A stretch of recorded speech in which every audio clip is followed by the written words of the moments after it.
कहानी प्रेम, अपमान और सम्मान। ये कहानी एक छोटे शहर के माहौल, लोगों की सोच और एक महिला की जिंदगी पर आधारित है जिसका नाम है रिंकी। कहानी की शुरुआत में एक छोटे लड़के को दिखाया जाता है जो रिंकी नाम की एक खूबसूरत शादीशुदा महिला को बुला रहा होता है।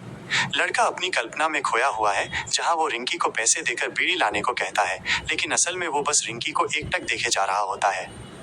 ये लड़का रिंकी से बहुत प्रभावित है, इतना कि वो अपने घर जाकर अपने पिताजी की पैंट चुरा लेता है और उसे टेलर के पास ले जाकर अपनी नाप का बनवाने को कहता है ताकि वो भी बड़े लोगों जैसा दिख सके। जब उसके पिताजी को इस हरकत का पता चलता है तो वे बहुत गुस्सा होते हैं और उसे डांटते हुए कहते हैं, अभी तुम्हारे दूध के दांत नहीं टूटे और तुम इश्कबाजी करने चले हो। ये लड़का, जिसे हम कहानी का मुख्य पात्र कह सकते हैं, रिंकी के प्रति एक अलग ही लगाव महसूस करता है। उसे पता है कि रिंकी एक शादीशुदा महिला है, फिर भी वो उस पर नजर रखने लगता है।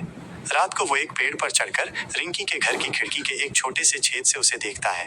वो दिन रात बस रिंकी को ही देखता रहता है।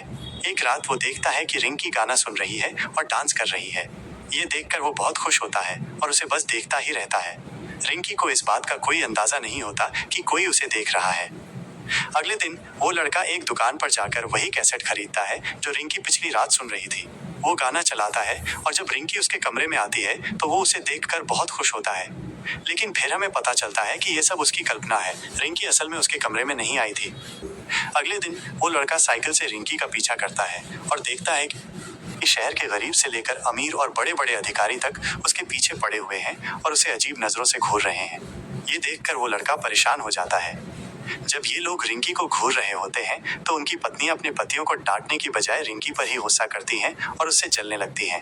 वे नहीं चाहती थीं कि उनके पति किसी पराई औरत को देखें। ये सब सुनने के बावजूद रिंकी किसी को कुछ नहीं बोलती और चुपचाप आगे बढ़ जाती है, क्योंकि वो अपने पति के प्रति वफादार है। वो सीधे अपने पिताजी के घर आती है, जो अकेले रहते हैं और बूढ़े हो चुके हैं। उनकी दवाइयां चल रही हैं, इसलिए रिंकी हर रोज उनका ख्याल रखने आती है। वो लड़का भी उसका पीछा करते हुए वहां पहुंचता है और छुपकर रिंकी को देखता रहता है। अगले दिन शहर में घोषणा होती है कि कंपनी के कुछ लोग मर गए हैं, जिनमें रिंकी का पति भी शामिल था। ये सुनकर वे सभी लोग जो रिंकी पर नजर रखते थे खुश हो जाते हैं, क्योंकि रिंकी अब विधवा हो चुकी थी और वे उससे शादी करने के बारे में सोचने लगते हैं। दूसरी तरफ रिंकी अपने पति की मौत से बहुत उदास होती है और रोती है, क्योंकि वो उससे बहुत प्यार करती थी। पति के जाने के बाद वो बिल्कुल अकेली हो जाती है, इसलिए वो अपना घर छोड़कर अपने पिताजी के घर रहने लगती है। वो लड़का घर के बाहर से उसे रोते हुए देखता है और दुखी होता है। कुछ दिनों बाद जब रिंकी अपने कपड़े सुखा रही होती है तो वो लड़का चुपके से उसका एक कपड़ा उठाकर भाग जाता है। रात में वो उस कपड़े को लेकर सपनों की दुनिया में खो जाता है। अगली सुबह उसके पिताजी उसके मुंह पर रिंकी का कपड़ा देखते हैं और बहुत चिल्लाते हैं। उसकी माँ भी उसे मारती है। उसके पिताजी उसे कमरे में बंद कर देते हैं और ताला लगा देते हैं। वो लड़का 5 दिन तक कमरे में बंद रहता है और खाना पीना सब छोड़ देता है, जिससे उसकी तबीयत बहुत खराब हो जाती है। उसके माता पिता एक डॉक्टर को बुलाते हैं। डॉक्टर उसे देखकर कहते हैं कि उसे समय पर खाने और खुली हवा में घूमने की जरूरत है। यह सुनकर लड़का खुश होता है और तेजी से साइकिल लेकर बाहर निकल जाता है। बाहर जाकर वो देखता है कि शहर की औरतें रिंकी के खिलाफ बहुत सारी अफवाहें फैला रही हैं। वे कहती हैं कि रिंकी का कई मर्दों के साथ चक्कर चल रहा है। यहाँ तक कि शहर के बहुत सारे मर्द भी कहते हैं कि वो अच्छी औरत नहीं है। लेकिन उस लड़के को पता था कि रिंकी असल में एक अच्छी लड़की है। दूसरी ओर जब रिंकी के पिताजी स्कूल में पढ़ा रहे होते हैं तभी एक आदमी उन्हें एक चिट्ठी देता है जिसमें लिखा होता है कि उनकी बेटी की आदतें अच्छी नहीं हैं और उसका शहर के कई मर्दों के साथ चक्कर चल रहा है। ये पढ़कर रिंकी के पिताजी बहुत गुस्सा होते हैं और अपनी बेटी को अपनाने से इनकार कर देते हैं और उसे अपने घर से भी निकाल देते हैं। इसके बाद रिंकी सीधे अपने ससुराल चली जाती है। एक रात वो लड़का फिर से पेड़ पर चढ़कर रिंकी को देखने आता है और चौंक जाता है। वो देखता है कि एक पुलिस वाले के साथ रिंकी का अफेयर चल रहा है। यह देखकर उसे बहुत बुरा लगता है। जब वो पुलिस वाला रिंकी से मिलकर बाहर आता है तो एक आदमी उस पर हमला कर देता है, क्योंकि वो भी रिंकी को पसंद करता था। तभी उस आदमी की पत्नी पुलिस को लेकर आती है और कहती है कि उसके पति का रिंकी के साथ मैटर चल रहा है और वो रिंकी पर केस कर देती है। ये बात चारों तरफ आग की तरह फैल जाती है। रास्ते में जब रिंकी जा रही होती है तो सब लोग उसे कहते हैं कि उसका शादीशुदा आदमी से चक्कर चल रहा है। ये सुनकर वो बहुत हैरान होती है। वो शहर के सबसे बड़े वकील के पास जाती है और उसे अपना केस लड़ने के लिए कहती है। वो वकील भी उसकी खूबसूरती देखकर उस पर फिदा हो जाता है और तुरंत हाँ कर देता है। कोर्ट की सुनवाई होती है और रिंकी का वकील कोर्ट में कहता है कि उस पुलिस वाले का रिंकी के साथ कोई अफेयर नहीं चल रहा है, वो तो बस रिंकी का दोस्त है। रिंकी का वकील ये केस जीत जाता है।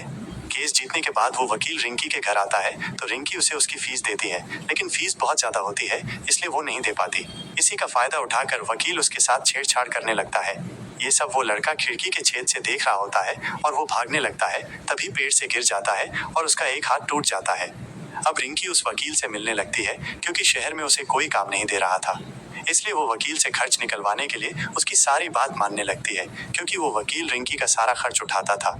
जब ये बात वकील की पत्नी को पता चलती है तो वो वकील को बहुत डांटती है और कहती है, तुमने तो हमें जिंदा ही मार दिया, हमारे रहते हुए दूसरी बीवी क्यों लाए हो।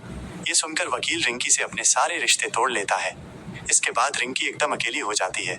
उसे शहर में कोई काम देने के लिए तैयार नहीं था और अब उसके पति की वजह से जो पेंशन मिल रही थी वो भी बंद हो चुकी थी। एक रात रिंकी अपने बाल काटकर उन्हें छोटा कर लेती है।